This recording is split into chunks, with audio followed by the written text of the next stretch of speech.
Sziasztok! Én Sziszi vagyok, magyar mint idegen nyelvtanár, és ez itt a Hungarian with Sissi podcast magyarul tanulóknak. November végén hazalátogattam, és 10 napot töltöttem Budapesten a családommal és a barátaimmal, úgyhogy ebben az epizódban kicsit mesélek arról, hogy milyen volt, a blogomon pedig részletesebben is olvashatnak minden napról a Patreon tagok. Minden nap jegyzeteltem sokat, és csináltam sok fotót, hogy megosszam veletek. Minden blogbejegyzés magyarul van, angol fordítással, és magyar audio is van hozzá. A leírásba bemásolom az első blogbejegyzést, ami publikus, és mindenki megnézheti, úgyhogy el tudod dönteni, hogy tetszik-e ez a formátum és a stílus magyar tanuláshoz, és ha igen, akkor szeretettel várlak a tagok között. Na és akkor kezdjük is a mai epizódot. This podcast was made possible thanks to our Patreon community. By joining us, you can access the podcast transcripts and other materials and services for improving your Hungarian. If you want to join us, go to patreon.com/HungarianWithSissi. Nem hiszem el, hogy már vége van. Már több mint egy hete itthon vagyok El Pasoban. Annyira gyorsan elszaladt. Ha az utazós napokat is számolom, akkor végül is 12 nap volt, de 10 egész napon volt Budapesten. Már 3,5 éve lakom Texasban, és évente egyszer szoktam hazamenni látogatóba. Nagyon szeretnék évente 2-szer menni, jövőre megpróbálom megoldani, de sajnos nagyon drága a repülőjegy.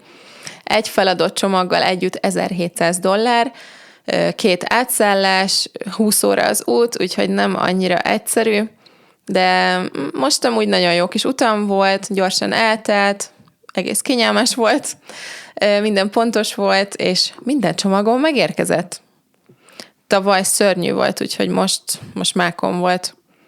Az, hogy mákon volt, az azt jelenti, hogy szerencsés voltam. Ez egy kifejezés. Mindig nagyon izgulok, hogy mi lesz az első dolog, amit majd meglátok magyarul, de sajnos mindig valami nagyon unalmas dolog az, például valamilyen felirat, hogy mosdók, vagy valami ilyesmi a repülőtéren.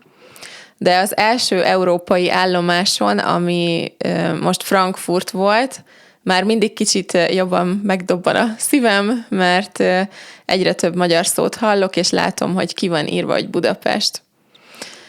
Megpróbálok nem sírni felvétel közben, de nem ígérek semmit. Mindig nagyon hiányzik mindenki, de pár hétig nagyon nehéz utazás után, amikor még frissek az emlékek, és még van pixelemi a hűtőben, és májkrém a spájzban. Eddig mindig ősszel mentem haza, szeptemberben vagy októberben, most először mentem télen, november végén, december elején, mert nagyon szerettem volna látni a karácsonyi vásárt, és forrad bort inni. Nagyon jó volt, de többet nem megyek ilyen hidegben. Ugye, amikor én hazamegyek, akkor ez nem olyan, mint amikor ott lakik az ember.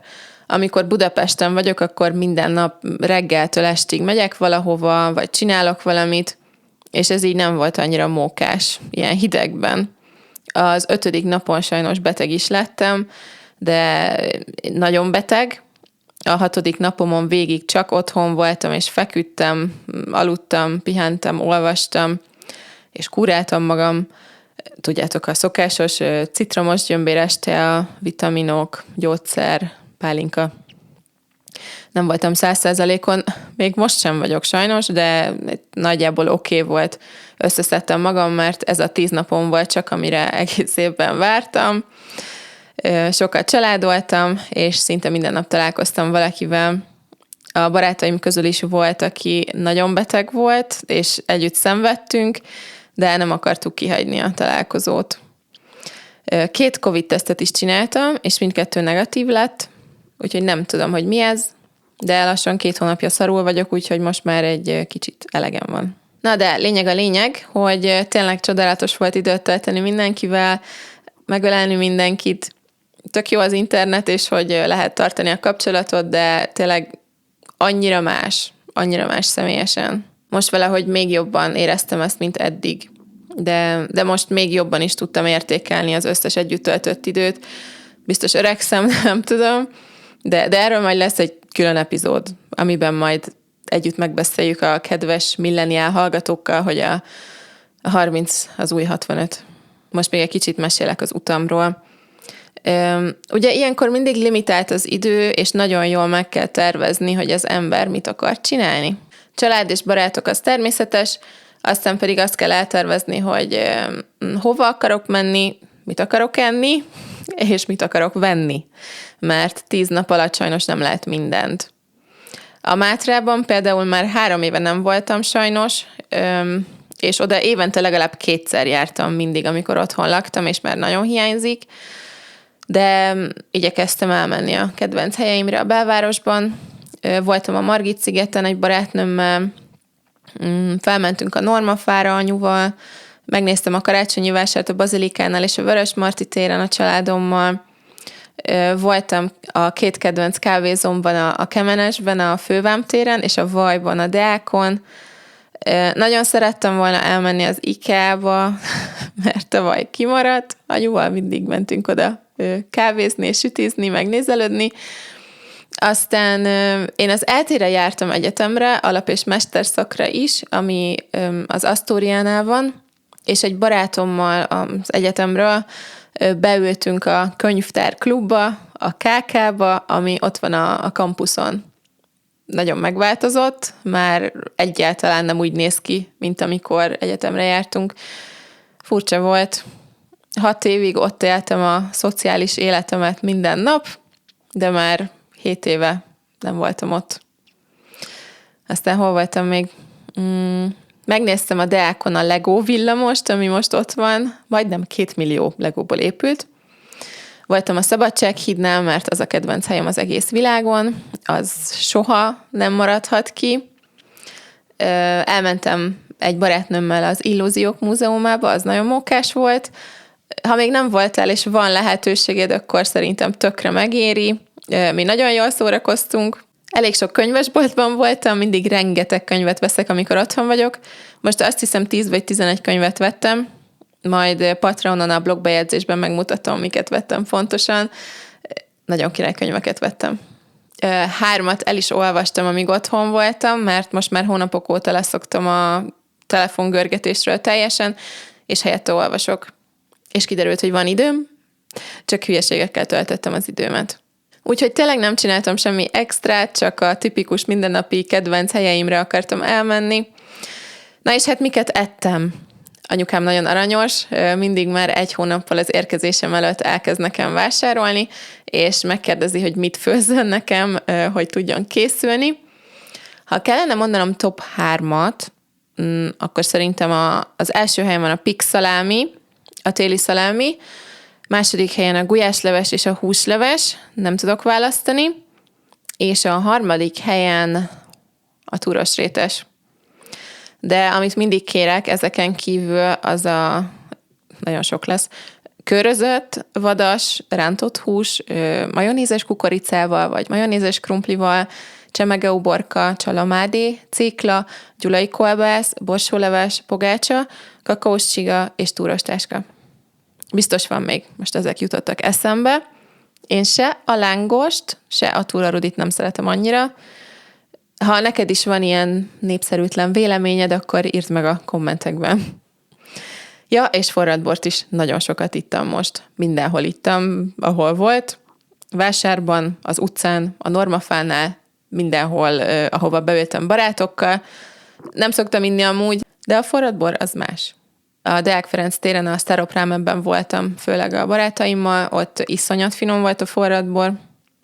Most sajnos ebben az évben kimaradt a pörkölt, azt is szoktam kérni, meg hortobágyi húsos palacsintát és túrógombócot, de hát nincs idő ilyen sok mindent enni otthon sajnos.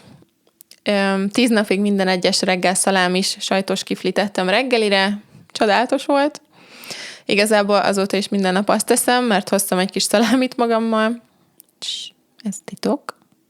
A tévépaprikám már elfogyott, szalámi, kolbász és májkrém még van. Meg rengeteg édesség. Nagyon sok csokit és szaloncukrot hoztam. Hoztam egy csomó csokit a férjem testvéreinek is, és megkértem őket, hogy csináljanak nekem videót, amiben értékelik a csokikat. Eszméletlen. Jól szórakoztam. Nagyon rég röhögtem ennyit. Sport. It's called sport. Sport. What if it's like an energy bar or something? I think it has like alcohol.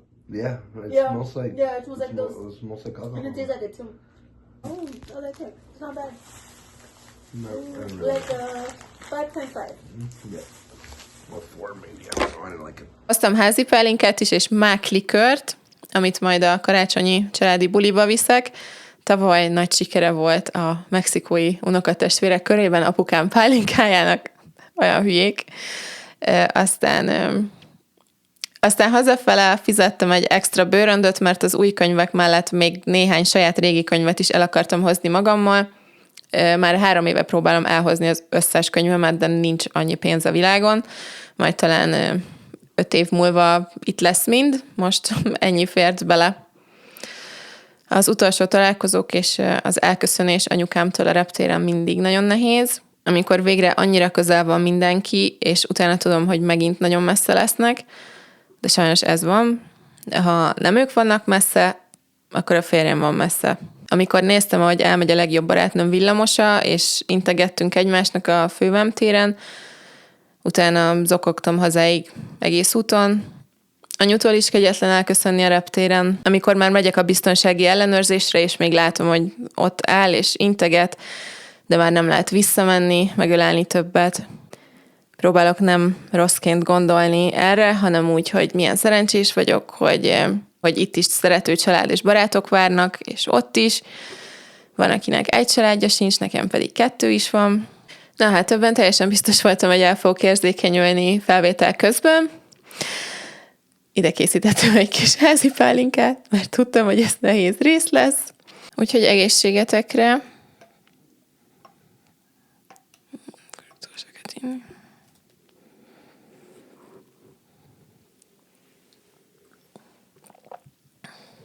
Köszi, apa. Nektek pedig köszi szépen, hogy itt voltatok és meghallgattatok.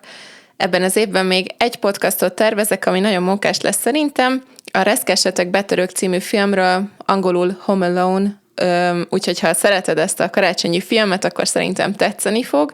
Utána lesz egy hét karácsonyi szünet, és januárban újra találkozunk. A Budapesti Naplóhoz pedig megtaláljátok a linket a leírásban. További szép napot! Sziasztok!